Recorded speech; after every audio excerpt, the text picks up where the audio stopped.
வணக்கம். நீங்கள் இணைந்து கொள்வது நியூஸ் ஃபர்ஸ்டின் இரவு 10:30 பிரதான செய்தியுடன்.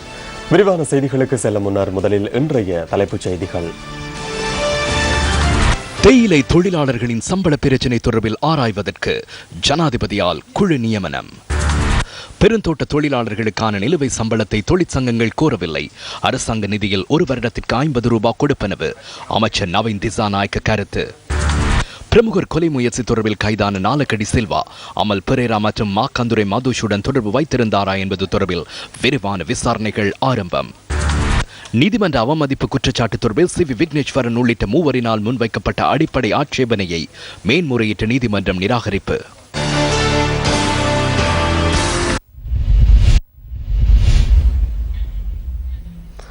தேயிலை தொழிலாளர்களின் சம்பள பிரச்சினை தொடர்பில் ஆராய்வதற்கு ஜனாதிபதி மைத்ரிபால சிறிசேனவினால் குழு ஒன்று நியமிக்கப்பட்டுள்ளது.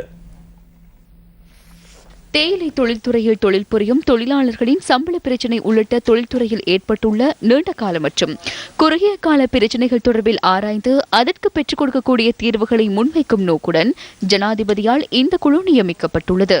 ஜனாதிபதி செயலகத்தில் இன்று மாலை நடைபெற்ற விசேட கலந்துரையாடலை அடுத்து ஜனாதிபதியால் இந்த குழு நியமிக்கப்பட்டுள்ளதாக ஜனாதிபதி ஊடகப் பிரிவு வெளியிட்டுள்ள அறிக்கையில் தெரிவிக்கப்பட்டுள்ளது. தொழில் அமைச்சு, பெருந்தோட்ட கைத்தொழில் அமைச்சு, திரைசேரி, இலங்கை தேயிலை சபை, தொழில் ஆணையகம் மற்றும் சிறு தேயிலை அதிகார சபையின் பிரதிநிதிகள் இந்த கலந்துரையாடலில் ஈடுபட்டிருந்தனர். பெருந்தோட்ட கைத்தொழில் அமைச்சர் நவீன் திசாநாயக்க கொழும்பில் இன்று ஊடகவியலாளர் சந்திப்பொன்றை ஏற்பாடு செய்திருந்தார். මට සාමූහික ගිවිසුමෙන් පිට කිසිම මුදලක් දෙන්න බෑ. எனக்கு கூட்டு ஒப்பந்தத்திற்கு புறம்பாக எந்த ஒரு கொடுப்பனவையும் வழங்க முடியாது. இதைதான் திகாம்பரத்திற்கு எடுத்துரைத்தோம். 750 ரூபாவை விட சம்பளத்தை அதிகரிக்குமாறு கேட்டனர். கூட்டு ஒப்பந்தத்துடன் தொடர்புடைய அனைத்து தரப்பினரும் இணங்கினால் மாத்திரமே அந்த கொடுப்பனவை வழங்க முடியும். பிரதமர் அலுவலகத்தில் முதலாளிமார் சம்மேளனத்துடன் கலந்துரையாடலை நடத்தினோம். கொடுப்பனவை அதிகரிப்பது கடினம் என முதலாளிமார் சம்மேளனம் கூறியது. கூட்டு ஒப்பந்தத்திற்குள் இருந்து எங்களுக்கு கொடுப்பனவை வழங்க முடியாது. திகாம்பரத்துடன் நேற்றும் கலந்துரையாடல் நடத்தினோம்.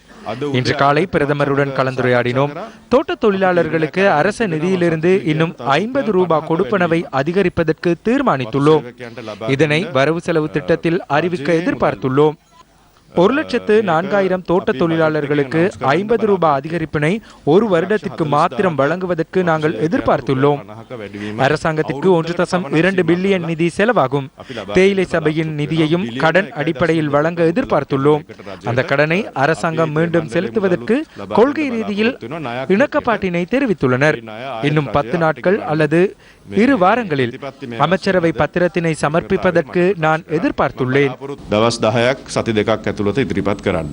நிலுவை சம்பளம் தொடர்பில் எழுப்பப்பட்ட கேள்விகளுக்கும் அமைச்சர் பதிலளித்தார்.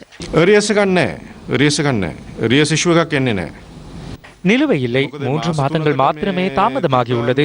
730, 750 ரூபாய்க்கு இடைப்பட்ட வித்தியாசம் உள்ளது.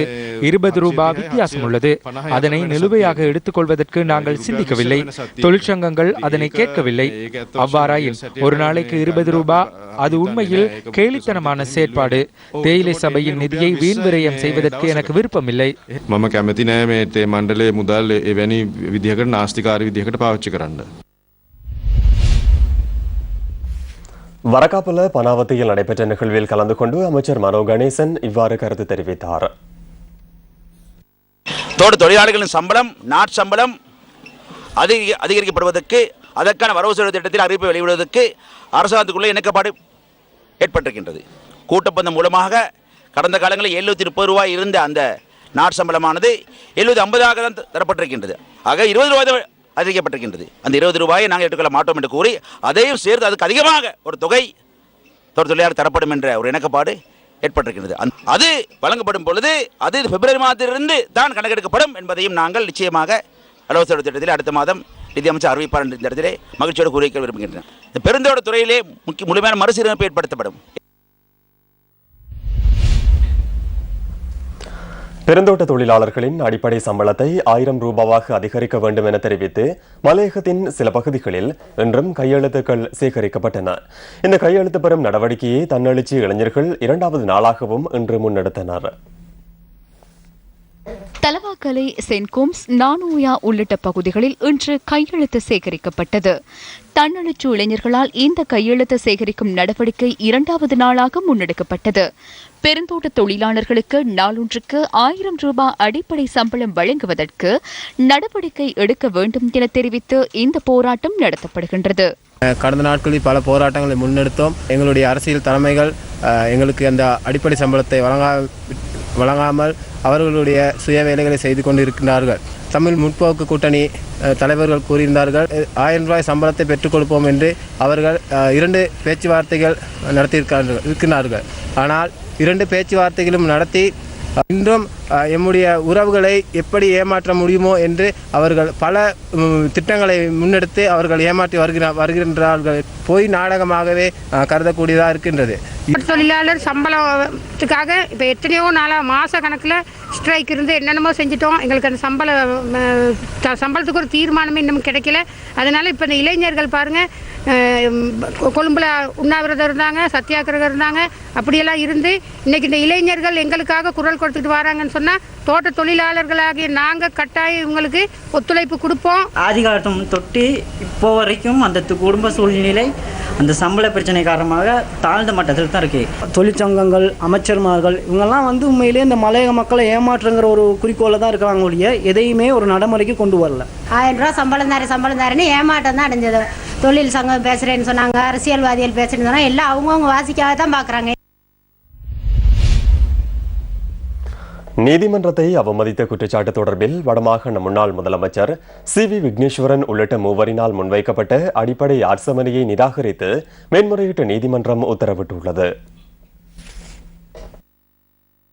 டெனீஸ்வரனை அமைச்சு பதவியிலிருந்து நீக்குவது தொடர்பில் வெளியிடப்பட்ட வர்த்தமானி அறிவித்தலை அமுல்படுத்துவதை இடைநிறுத்தும் வகையில் மேன்முறையீட்டு நீதிமன்றத்தால் வழங்கப்பட்ட உத்தரவினை நடைமுறைப்படுத்தாது வடமாகாண முதல்வர் CV விக்னேஸ்வரன் நீதிமன்றத்தை அவமதித்ததாக குற்றம் சுமத்தப்பட்டுள்ளது. மேன்முறையீட்டு நீதிமன்றம் வழங்கிய உத்தரவுக்கமைய தம்மை மீண்டும் அமைச்சு பதவிக்கு நியமிக்காமல் CV விக்னேஸ்வரன் செயற்பட்டுள்ளமையினால் அவர் நீதிமன்றத்தை அவமதித்துள்ளதாக டெனீஸ்வரன் மனு தாக்கல் செய்திருந்தார். குறித்த வழக்கு எதிர்வரும் 15ஆம் தேதிக்கு ஒத்திவைக்கப்பட்டுள்ளது.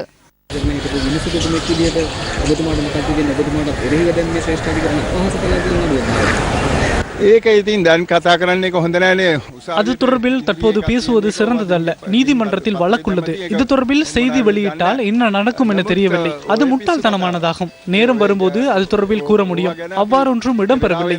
குற்றச்சாட்டுகளை எவரும் முன்வைக்க முடியும். உங்களையும் குற்றம் சாட்ட முடியும், இவரையும் குற்றம் சாட்ட முடியும். குற்றச்சாட்டுகளை நிரூபிக்க வேண்டும்.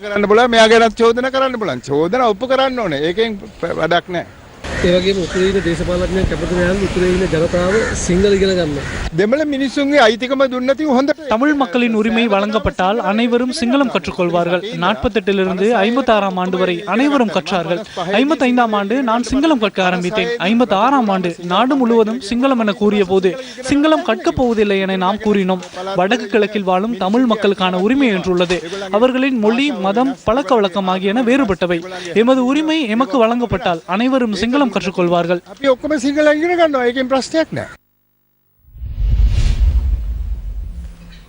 முன்னாள் பிரதி போலீஸ் மாதிபர் நாலக டி சில்வா, பாடகர் அமல் பெரேரா மற்றும் மாகந்துரே மதுஷ் ஆகியோருடன் நெருங்கிய தொடர்பு வைத்திருந்ததாக கூறப்படுவது தொடர்பில் விசாரணைகளை மேற்கொள்வதாக குற்றப்புலனாய்வு திணைக்களம் நீதிமன்றத்திடம் இன்று அறிவித்தது. பாடகர் அமல் பெரேரா மற்றும் மாகந்துரே மதுஷ் ஆகியோரிடம் வாக்குமூலம் பெறுவதற்கு எண்ணியுள்ளதாக குற்றப்புலனாய்வு திணைக்களம் தெரிவிக்கின்றது. சர்வதேச போலீசாரின் ஒத்துழைப்புடன் அவர்களின் வாக்குமூலத்தை பெற எதிர்பார்த்துள்ளதாக குற்றப்புலனாய்வு திணைக்களம் நீதிமன்றத்தில் இன்று அறிவித்தது. 2016ஆம் ஆண்டு ஜூலை மாதம் 21ஆம் தேதி பாடகர் அமல் பெரேரா முன்னாள் பிரதி போலீஸ் மாதிபரை சந்திப்பதற்கு அவரின் அலுவலகத்துக்கு சென்றுள்ளதாகவும் அதனூடாக அவர்களின் தொடர்பு தெளிவாவதாகவும் குற்றப்புலனாய்வு திணைக்களம் நீதிமன்றத்தில் குறிப்பிட்டது. பாடகர் அமுல் பெரேரா முன்னாள் பிரதி போலீஸ் மாதிபரின் அலுவலகத்துக்கு சென்ற சந்தர்ப்பத்தில் என்ன விடயத்துக்காக நாலக டி சில்வாவை சந்திக்க வந்துள்ளீர்கள் என அங்கு கடமையில் இருந்த போலீஸ் கான்ஸ்டபிள் அமல் பெரேராவிடம் வினவியுள்ளார். அதனால் கோபமடைந்த நாலக டி சில்வா அந்த சந்தர்ப்பத்திலேயே குறித்த போலீஸ் உத்தியோகத்தரை ஒழுக்காற்று விசாரணைக்கு உட்படுத்தியுள்ளதாக குற்றப்புலனாய்வு திணைக்களம் நீதிமன்றத்தில் கூறியுள்ளது. பின்னர் அவரை பயிற்சிக்காக கல்கிஸ்ஸ போலீஸ் நிலையத்துக்கு மாற்றியமை உள்ளிட்ட 3 தண்டனைகளை வழங்கியுள்ளார். ஜனாதிபதி மற்றும் முன்னாள் பாதுகாப்பு செயலாளர் கொலை சூழ்ச்சி தொடர்பான வழக்கு விசாரணையின் போது இந்த விடயங்கள் கண்டறியப்பட்டுள்ளன. சந்தேகத்தின் பேரில் கைது செய்யப்பட்ட பயங்கரவாத ஒழிப்பு பிரிவின் முன்னாள் பிரதி போலீஸ் மா அதிபர் நாலக்கடி சில்வா மற்றும் இந்திய பிரஜை மெர்சலி தோமஸ் ஆகியோர் எதிர்வரும் 27ஆம் தேதி வரை தொடர்ந்தும் விளக்கமறியலில் வைக்கப்பட்டுள்ளனர். குறித்த இந்திய பிரஜை தொடர்பில் மேற்கொள்ளப்படும் விசாரணை தொடர்பில் அடுத்த தவணையில் விடயங்களை முன்வைக்குமாறு புறக்கோட்டை நீதவான் ரங்க திசாநாயக்க போலீசாருக்கு இன்று உத்தரவிட்டார்.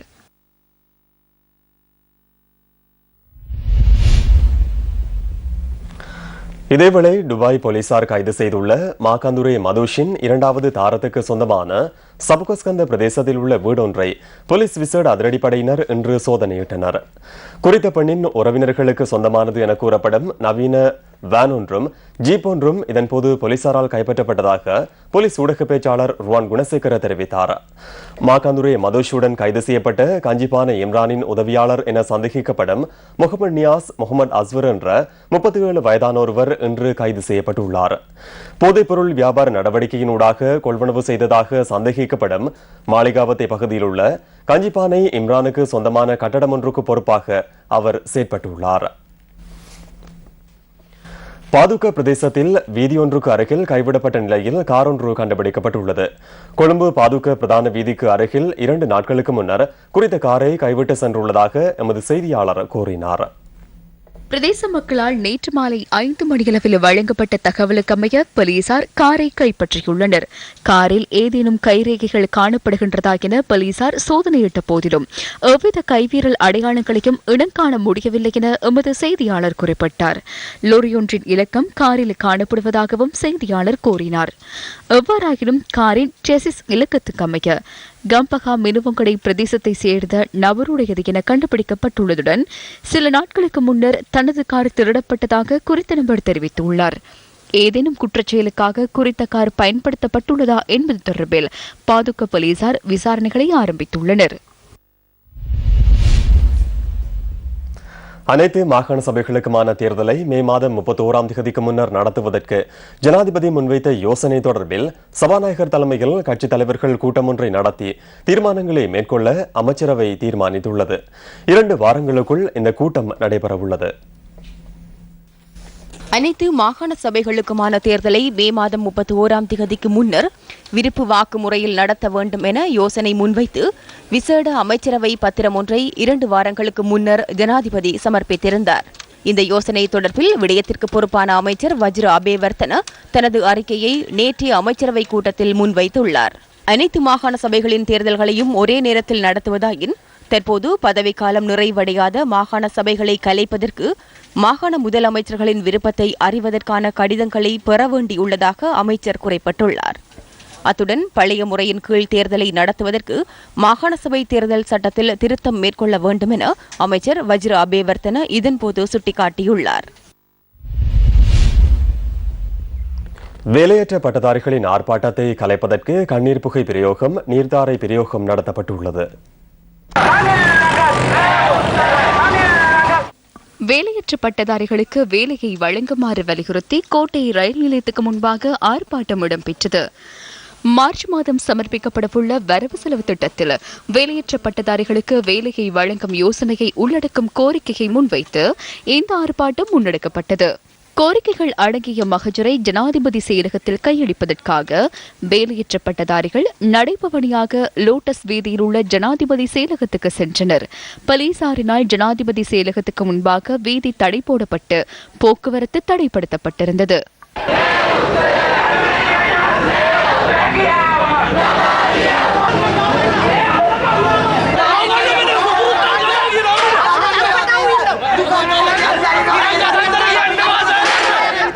இதன்போது ஆர்ப்பாட்டக்காரர்கள் வீதித்தடையை நீக்குவதற்கு முயற்சித்ததை அடுத்து போலீசாரினால் கண்ணீர் புகை பிரயோகம் நீர்த்தாரை பிரயோகம் என்பன மேற்கொள்ளப்பட்டது.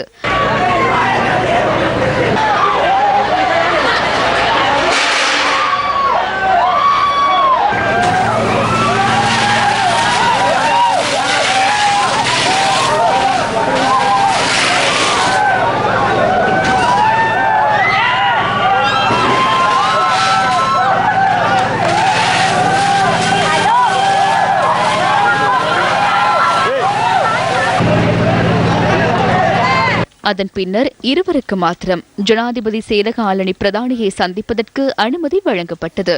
சுமார் 2 மணித்தியாலம் அதிகாரிகளுடன் நடைபெற்ற கலந்துரையாடல் தோல்வியடைந்ததாக வேலையற்ற பட்டதாரிகளின் பிரதிநிதிகள் தெரிவித்தனர்.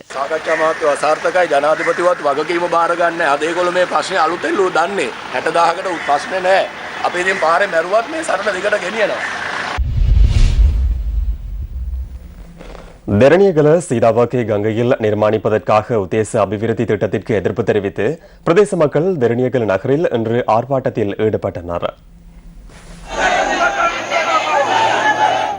தெரணியகல சீதாவாக்கை ஆற்றில் அமைக்கப்படவிருக்கும் நீர்மின் உற்பத்தி நிலையம் அமைக்கின்றமை மற்றும் குறித்த பகுதியில் ஆற்றை மறைத்து அமைக்கவிருக்கும் அணைக்கட்டு என்பவற்றுக்கு எதிர்ப்பு தெரிவித்து இந்த ஆர்ப்பாட்டம் முன்னெடுக்கப்பட்டது.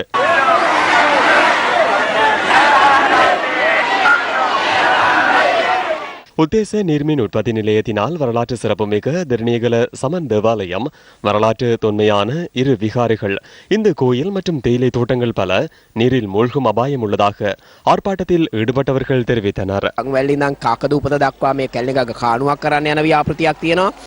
கங் வெள்ளையிலிருந்து கா ஹப்புதன வரையிலான கழனி கங்கையில் கால்வாய் அமைக்கும் திட்டம் உள்ளது. அதனை விடுத்து கழனி கங்கையின் மேலாக 4 நீர்த்தேக்கங்களை அமைத்து கொழும்பு வெள்ளத்தினை கட்டுப்படுத்த முயற்சிக்கின்றனர். இது முட்டாள்தனமான செயற்பாடு. அரசியல்வாதிகள், வர்த்தகர்கள் கொழும்பில் இடத்தினை கையகப்படுத்துவதற்கும் தெரணிகளை மக்களை மூழ்கடிப்பதற்கும் முயற்சிக்கின்றனர். ஜனாதிபதி, பிரதமர், விடயத்திற்கு பொறுப்பான அமைச்சரிடம் கோரிக்கை விடுக்கின்றோம். விரைவாக இதனை முன்னெடுக்குமாறு கேட்டுக்கொள்கின்றோம். அதன் பின்னர் தெரணியகல பிரதேச செயலகத்திற்கு சென்ற ஆர்ப்பாட்டக்காரர்கள் பிரதேச செயலாளரிடம் மகஜர் ஒன்றை கையளித்தனர். நீர்மின் உற்பத்தி திட்டம் உள்ளதாக தெரியும். மின் உற்பத்தி நிலையத்தினை நிர்மாணிப்பதற்கு மக்கள் எதிர்ப்புள்ளதாக அறிந்துள்ளோம். இது தொடர்பில் அரசாங்கத்திடம் அறிவிக்க எதிர்பார்த்துள்ளோம்.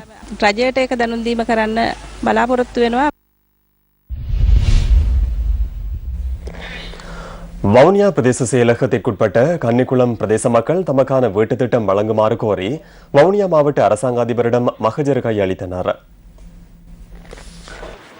சுமார் 350 குடும்பங்கள் வாழ்கின்ற குறித்த பகுதியில் இன்னும் வீட்டுத் திட்டம் வழங்கப்படவில்லை என தெரிவித்தே மக்களினால் மகஜர் கையளிக்கப்பட்டது. 30 வருடங்களின் பின்னர் சொந்த இடங்களுக்கு திரும்பிய தமக்கு இதுவரை வீடமைப்பு திட்டம் வழங்கப்படவில்லை என பிரதேச மக்கள் குற்றம் சாட்டுகின்றனர். கோமிட் கொடுக்க போய்க்கல பிரச்சனையை கொடுக்கிறார், வீடு திட்டங்கள் வரைக்கல கொடுக்கிறார். ஏற்கனவே இப்படியான பல பிரச்சனைகளுக்கு மத்தியில தான் இந்த மக்கள் வாழ்ந்து கொண்டிருக்கும். மாவட்ட செயலாளர் அந்த மகஜரை ஏற்றுக்கொண்டு தான் இது தொடர்பாக அதிகாரிகளின் ஊடாக சரியான ஒரு தீர்வை வழங்குவதாக உறுதிமொழி அளித்திருக்கிறார். சிலோன் தௌஹீத் ஜமாத்தினர் இன்று ஊடகவியலாளர் சந்திப்பொன்றை ஏற்பாடு செய்திருந்தனர். இந்த முஸ்லிம் தனியார் சட்டத்திலே சில மாற்றங்களை கொண்டு வர வேண்டும் என்பதற்காக வேண்டி சில கோரிக்கைகள் அரசாங்கத்தினால் முன்வைக்கப்பட்டிருக்கின்றது.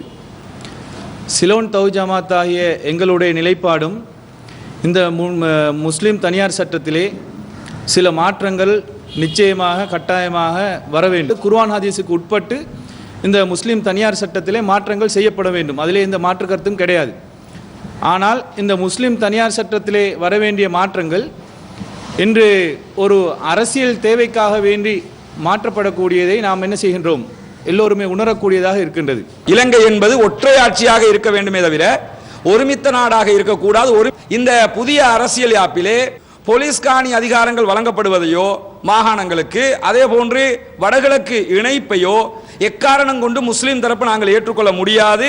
காரணம் என்னவென்றால், வடகிழக்கு இணைப்பினால் முஸ்லிம்கள் முழுமையாக பாதிக்கப்பட போகிறார்கள். புதிய அரசியல் யாப்பிலே இந்த ஜனாதிபதி முறை நீக்கம் என்கிற ஒரு கருப்பொருள் இருக்கிறது. ஆகவே இந்த அடிப்படையிலும் புதிய அரசியல் யாப்பை ஏற்றுக்கொள்ள முடியாத ஒரு நிலை.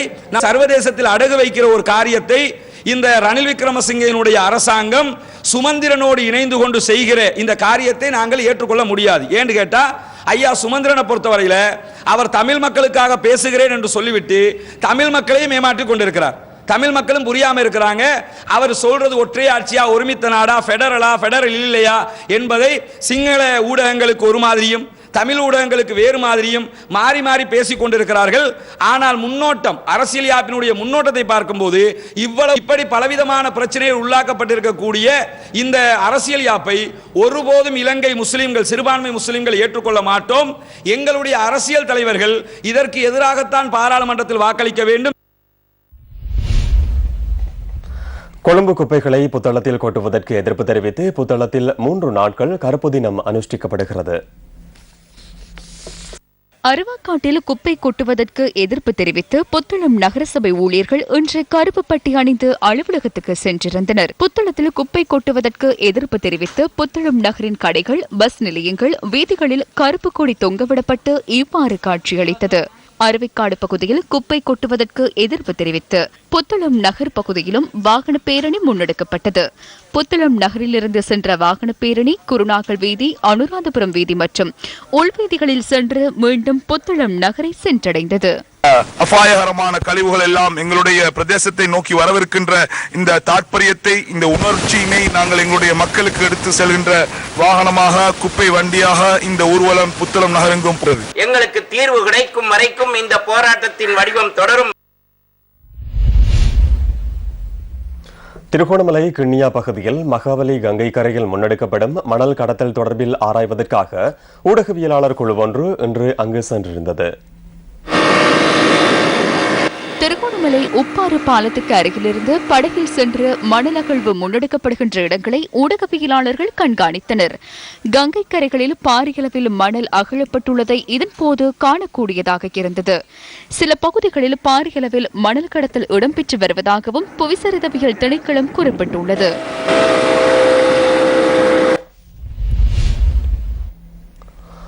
மன்னார் மனித புதைகுழியில் இருந்து அகழ்வு செய்யப்பட்ட மனித எச்சங்களின் மாதிரிகள் தொடர்பான கார்பன் பரிசோதனை இறுதி கட்டத்தை எட்டியுள்ளது.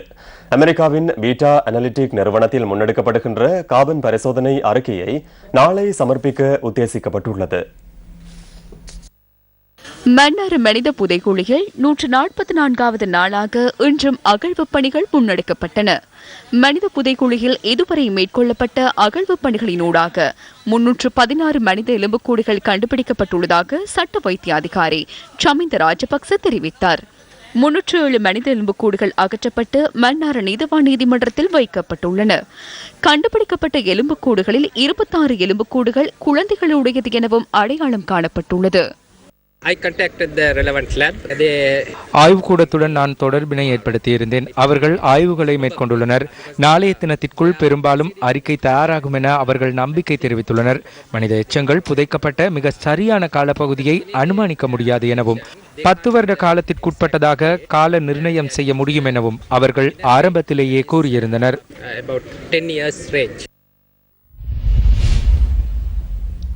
கல்கிசை புனித தோமஸ் கல்லூரி அனுசரணை வழங்கும் கல்வி கண்காட்சி தொடர்பில் தெளிவூட்டும் ஊடக சந்திப்பு இன்று நடைபெற்றது.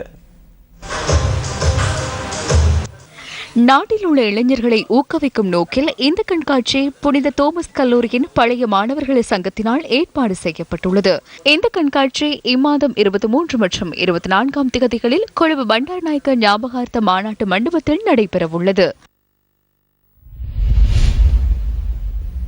மன்னார் பள்ளிமுனையில் பல வருடங்களாக புனரமைக்கப்படாதிருந்த வீதி பிரதமர் ரணில் விக்ரமசிங்கவின் விஜயத்திற்காக கற்களிட்டு நிரப்பப்படுவதாக பிரதேச மக்கள் கூறுகின்றனர். இவ்வாறு தற்காலிக நடவடிக்கை எடுப்பதை விடுத்து நிரந்தர தீர்வு வழங்குமாறு கோரி பள்ளிமுனை மக்கள் இன்று எதிர்ப்பை வெளிப்படுத்தினர். எதிர்வரும் 15ஆம் தேதி மன்னாருக்கு வருகை தரவுள்ள பிரதமர் ரணில் விக்ரமசிங்க தமது கிராமத்திற்கும் விஜயம் செய்ய உள்ளதாக பிரதேச மக்கள் கூறுகின்றனர். இந்த வீதியை தற்காலிகமாக கற்கள் இட்டு நிரப்பும் நடவடிக்கையில் வீதி அபிவிருத்தி அதிகார சபையினர் இன்று ஈடுபட்டதாக எமது செய்தியாளர் குறிப்பிட்டார். இதன்போது பள்ளிமுனை கிராம மக்கள் திரண்டு இந்த நடவடிக்கையை தடுத்து நிறுத்தியதுடன் பணியாளர்களையும் அங்கிருந்து வெளியேற்றினர்.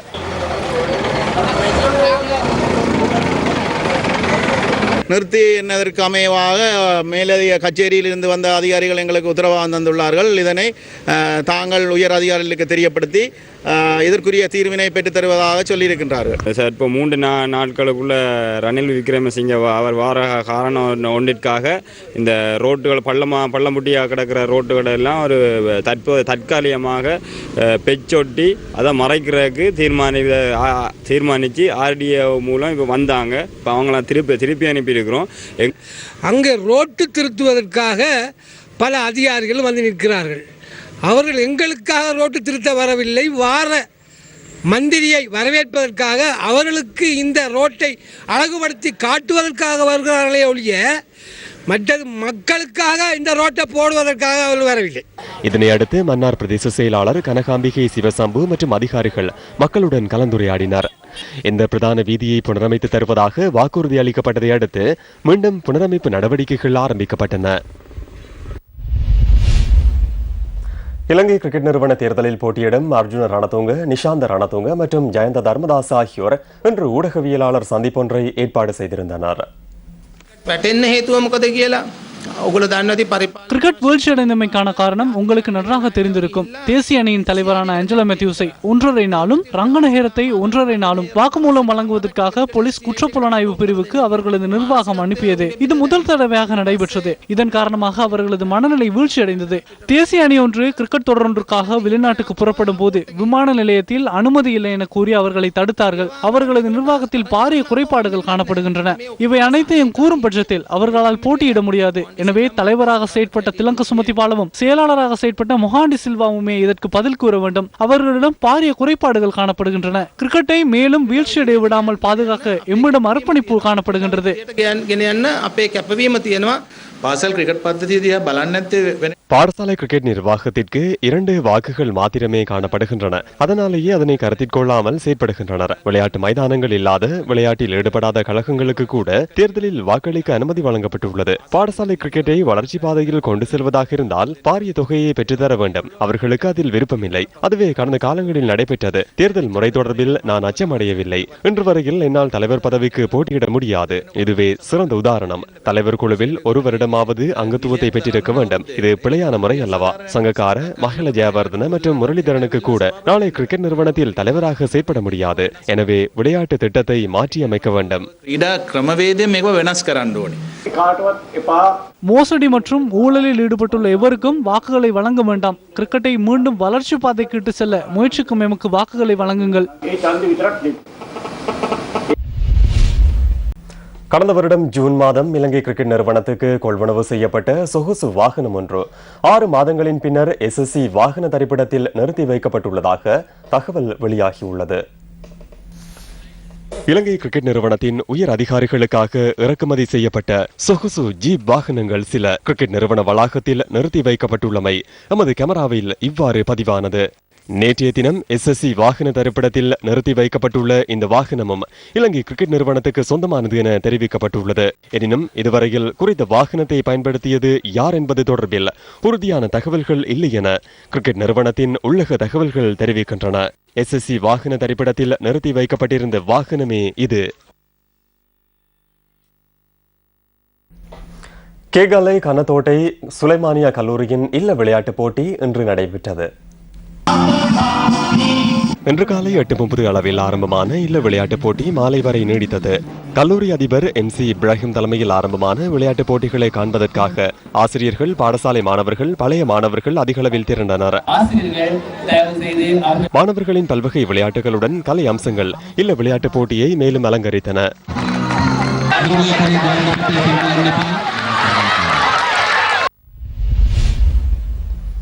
இதுடன் நியூஸ் ஃபர்ஸ்டின் இன்றைய நாளுக்கான அனைத்து செய்திகளும் நிறைவடைகின்றன. வணக்கம்.